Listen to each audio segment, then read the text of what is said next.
¿qué tal? ¿Cómo están? Mi nombre es Jairo Hoyos Guerrero, estudiante de la Universidad Jorge Tadeo Lozano. Actualmente me encuentro haciendo la especialización en Gerencia en Gobierno y Gestión Pública.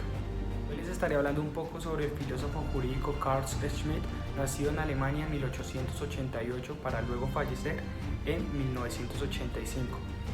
Hablaremos un poco sobre la obra de Concepto de lo Político de 1932. Sus obras se centraron en el conflicto social, con el objeto del estudio de la ciencia política y las guerras, ya que estas fueron escritas en tiempos de confrontación en Europa y en su país natal a lo largo del siglo XX. Oh partigiano, portami via, oh bella ciao, bella ciao, bella ciao, ciao, ciao, partigiano, portami via, que mi sento. Schmitt militó en el Partido Nacional Socialista, ejerciendo además en algunos cargos bajo el régimen nazi, entre 1933 y 1936. Las amenazas que recibió después lo hicieron apartarse de esa vida política. Para entrar en contexto, Alemania se veía fracturada debido a la revolución que buscaba la unificación del Imperio Alemán.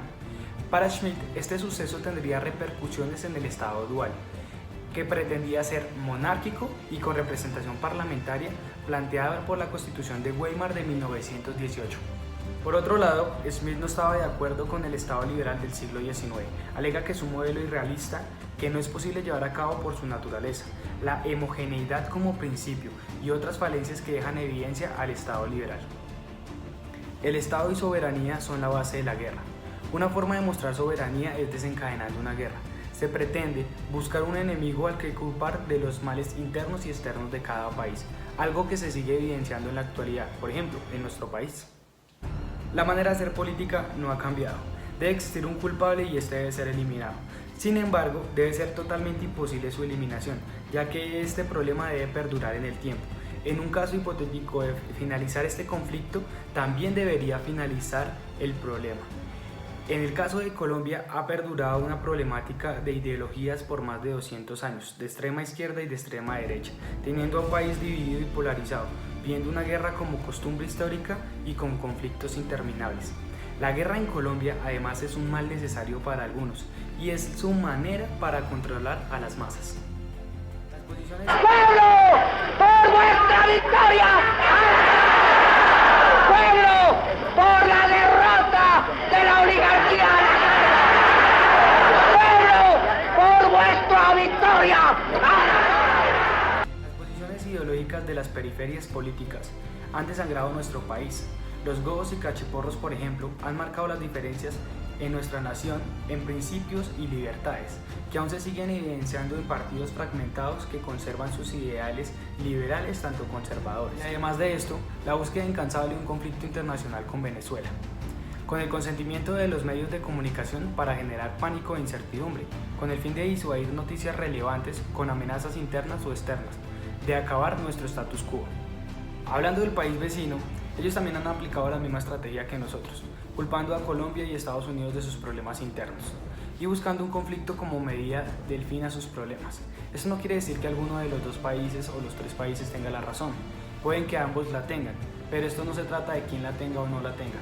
Lo que en realidad importa es perpetuar el estatus amigo-enemigo para que los problemas internos de cada país tengan un culpable extranjero e incontrolable.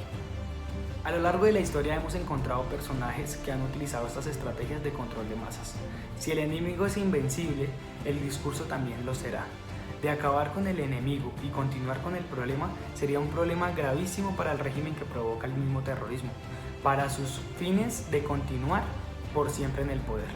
Hablemos un poco más de amigo-enemigo. El concepto tiene la misma representación, no tiene una distinción en el limbo entre el bien y el mal. Es una lucha entre posturas necesariamente que no son buenas o malas, son diferentes. La oposición no busca como tal solucionar un problema o mejorar las circunstancias, simplemente pretenden ser diferentes a lo tradicional. Este postulado ha sido concebido en medio de un conflicto bélico internacional, sin embargo tiene una gran influencia en procesos previos y postconflicto. Se dice que este concepto amigo-enemigo nace en las guerras religiosas. Con este concepto se pueden entender conflictos presentados después de la Primera y Segunda Guerra Mundial, Guerra Fría, Vietnam y guerras civiles como en el caso de Colombia con las FARC.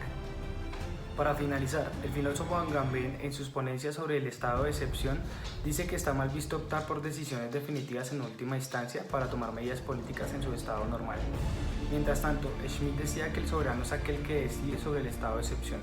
Además agrega, entre otras palabras, en estado de excepción no prima la norma sino la decisión. Schmitt menciona que lo cotidiano tiene mucho interés, ya que se puede controlar de una forma racional y constitucional. Lo excepcional crea, por otro lado, situaciones que requieren de decisiones extraordinarias, que no obedecen a la norma o a la cotidianidad. Muchas gracias por su atención.